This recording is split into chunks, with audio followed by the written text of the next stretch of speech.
How's it going, everyone? My name is Darren, and I want to do a introduction video of what I've been planning to do for quite a while. I just haven't had the chance. Well, I haven't had the courage to even just be in front of my camera and just start talking. Um, I decided to go on a different direction in what I've been doing in the past 3 years on my Instagram page, and I decided to invest a little bit more into the creative things that I've been thinking about. So I decided to just do more talks, just talk and see how that goes, see where it lands me, and yeah. Right now, like I'm not feeling as enthusiastic, but I want to do it. I want to talk now and see where it lands me. Yeah. Um, I want to start. I want to start sharing a bit about me and who I am and what I plan to do. What have I been doing? And just go from there. So yeah, let's start. When I was 25, I so happened to bump into a girl, and she happened to be my first girlfriend. And ever since then, I decided to be something.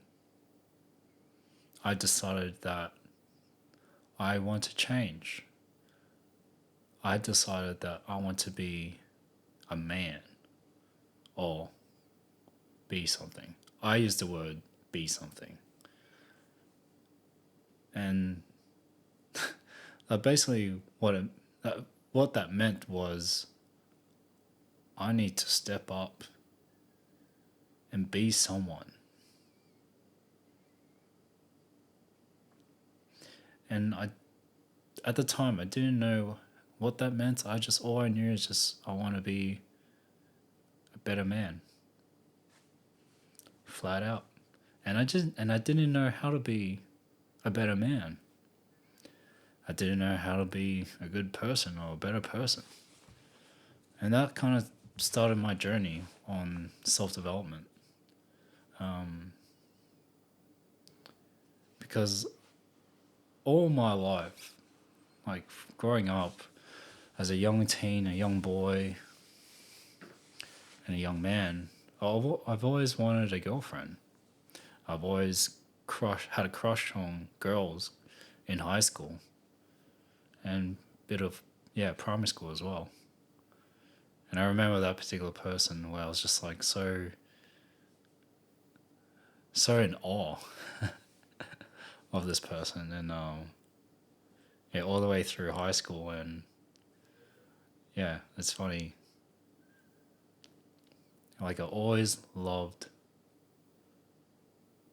always crushed, and always been friend zoned.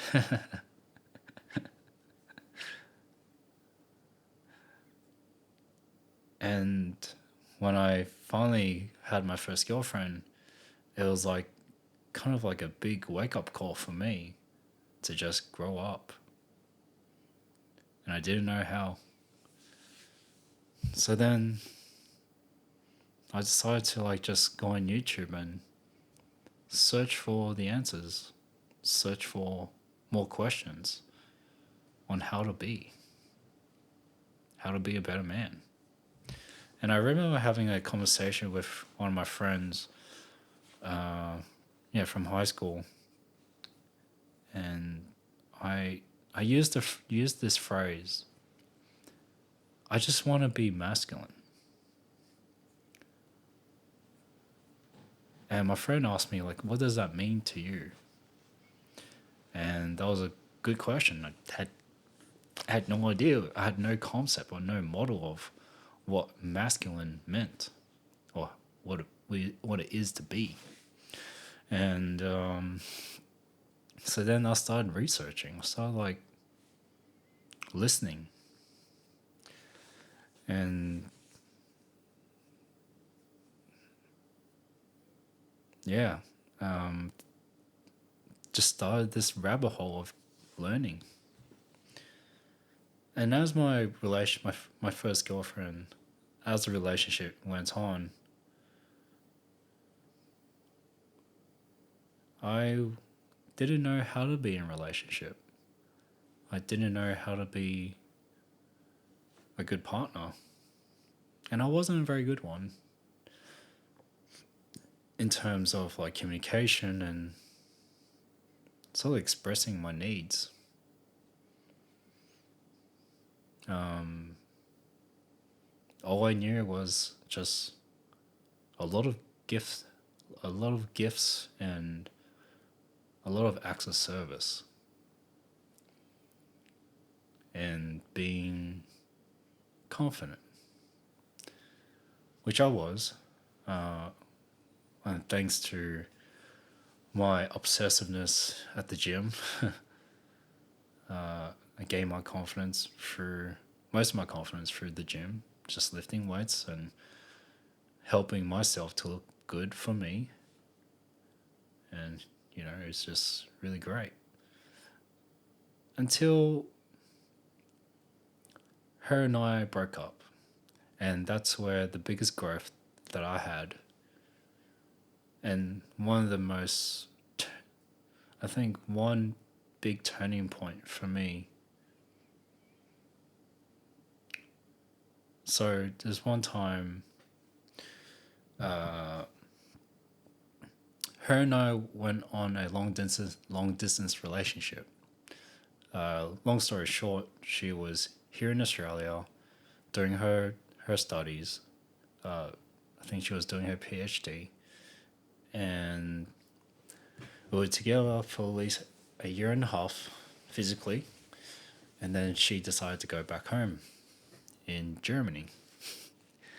And before we broke up, I bought a non-refundable ticket to Germany, and we broke up online, which is not ideal, but it happened.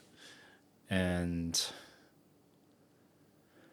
so I still decided to travel all the way to Germany, and I organized a holiday out of that ticket, and it was going to be like a good holiday, I would say. But the main purpose was basically just to talk to her and see if I can get some closure or see if we can work it out. Eventually didn't, obviously. Yeah, then as I went over there to Germany after 24 hours in the air, and basically like just maybe 28 hours door to door traveling,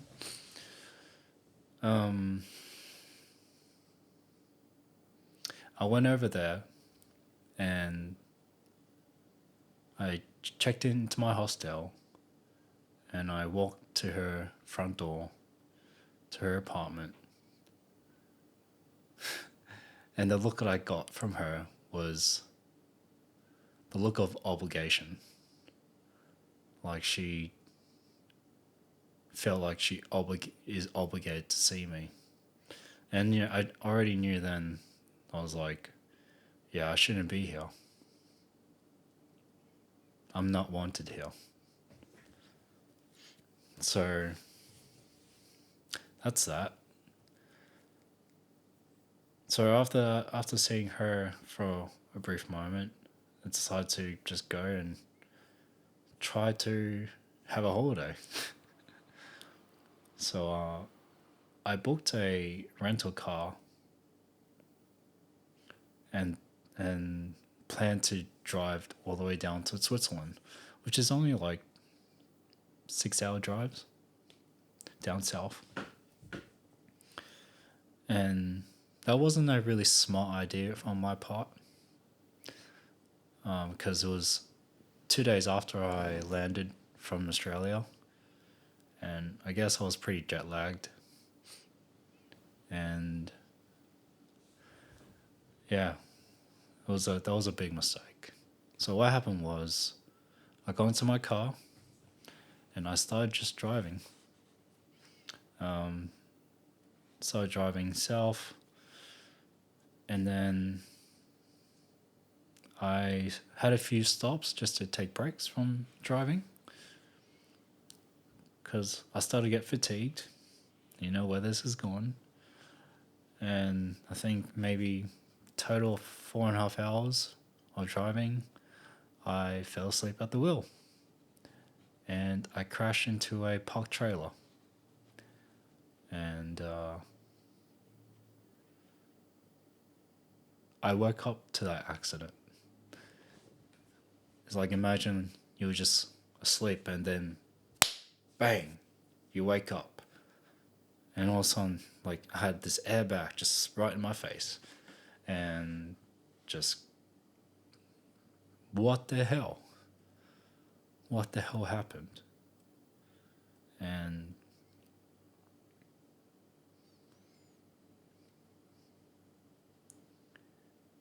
I was very scared at that moment. I didn't know what to do. I had no one, literally no one. I was in a foreign country. I had little German. Like, I learnt German, and I was able, I was okay to communicate. But luckily, Germans, they can speak English. But yeah, I had a car crash, and I got shipped immediately with the hospital. Like, the ambulance came, and we were like, another car got involved, and luckily she was okay. No one was hurt. But yeah, like, I caused a car accident by sleeping at the wheel. And when the police came to take statements at the hospital, I had a moment, an opportunity to lie.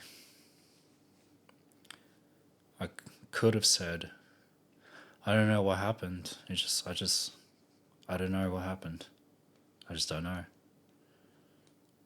And a part of me, in the moment with the policeman, all I had in my head was tell the truth and at least don't lie on loop in my head. At the time, I was reading Jordan Peterson's 12 Rules for Life. And one of the rules was tell the truth or at least don't lie. And in my head, it just kept playing. Tell the truth and at least don't lie. Tell the truth and at least don't lie. I decided to tell the truth. I decided to take responsibility. And that was 2018. End of 2018. What was that? It's almost 6 years ago. So yeah, I would have been 25. 25, 26. Yeah, I decided to take responsibility and just tell them I think I fell asleep at the wheel. And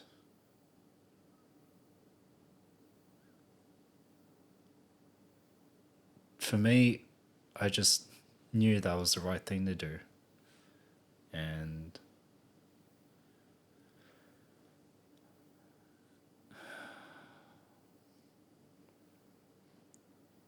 it was probably the best decision I made in my life.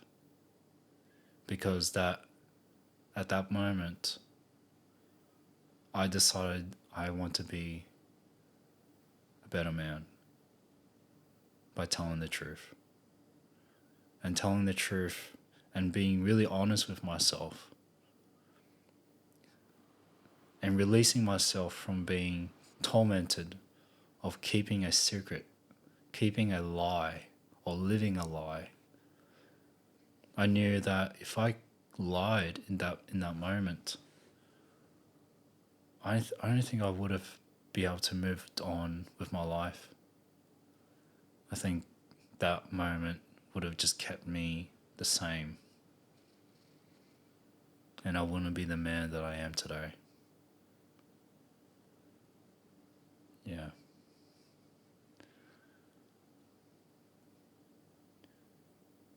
So anyways, after that, I was really upset because I was really sad. Like, I was going through a breakup and into a car crash, and it was my fault. I sent an email, a detailed email to the car rental company, admitting that I was at fault. And because I was admitting at fault and admitting to sleeping at the wheel, in Germany, that's considered a crime, which voided my insurance on the car.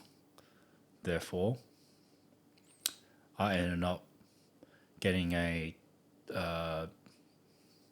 21,000 invoice Australian dollars for the car, and I got a $5,000. No, my apologies. Yeah, 19,000 for the car, and 5,000 Australian dollars fine from that state of Germany, because I committed a crime, basically, for falling asleep at the wheel. Yeah. I ended up spending another $1,500 just to go home a week early, because I just didn't want to be in Germany anymore. I just want to go home. And when I got home, getting hit with the bills, or the fine, the medical bills, which were covered under my insurance, thank God, which wasn't much. It was literally just a check I was okay, and the other person was okay too. Luckily, no one got hurt, and I'm very fortunate of that. Oh, important detail. I fell asleep at the wheel at 100 kilometers per hour or 60 miles per hour, unconscious. And nothing happened to me. Just had a bit of whiplash, and same with the other person. No one was hurt. And eventually, I ended up paying everything in full. As soon as I did, my goal was just to pay everything off and forget about it. Just move on. Which I did. And I was already at the lowest point in my life around that time. And from then on, I can only go up. Well, I can only go up because I was already at the lowest. So that's the starting point of my life journey, of my life of being a better man and a better human being. I think that'll be all for today. Thank you for listening. Another story will be, to be continued. Cheers.